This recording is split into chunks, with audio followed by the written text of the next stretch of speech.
Первое. Второе. Исполняющим обязанности президента Кыргызской республики, то есть Мамытова, да?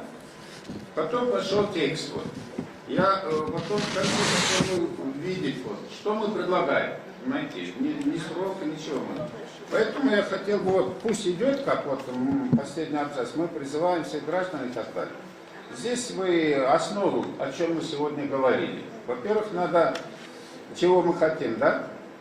Учитывая социально-экономическое состояние в стране, ситуацию с COVID, а также отсутствие времени, мы предлагаем конституционную реформу. Мы, конечно, подтверждаем, что нет, есть необходимость. Да? Мы предлагаем отменить референдум 10 числа.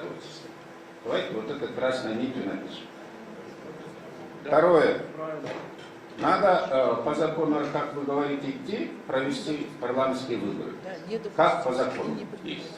Если мы отменим 10 числа, и депутатам тоже третьей строчки надо, депутатам ЖКТР, да, пусть самозванным будет, чтобы они отменили свои подписи, отозвали, во-первых, на референдум, во-вторых, чтобы они перешли к законному руслу, пусть пройдут выборы парламентские 10 числа.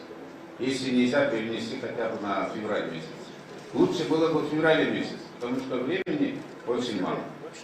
Поэтому я предлагаю вот 3 пункта. Да? Первое, отложить референдум. Второе, надо, чтобы правительство призывали готовиться к этим и ковиду, и все остальное. И третье, провести парламентские выборы. Вот давайте вот 3 пункта проведем красной нитью. Потому что мы сейчас, если вот этот парламент это сделает, назначит, во-первых, станет ясно, когда будут парламентские выборы. Сейчас не ясно, если референдум пройдет, президентские выборы пройдут. Когда будут парламентские выборы, непонятно. Ни весной, ни летом, никогда. Потому что если мы парламентские выборы не проведем, перед кем присягу будет давать, клятву будет давать президент, даже избранный. Сначала надо парламент узаконить. Потом они, президентские выборы, потом пусть они будут изменить дополнение Конституции принимать. Но не таким методом и не по времени мы никак не успеваем.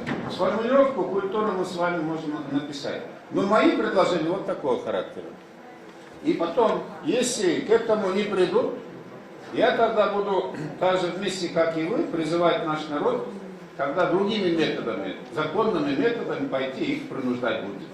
Потому что так дальше нельзя. Хорошо. Спасибо. Спасибо большое. Если все согласны.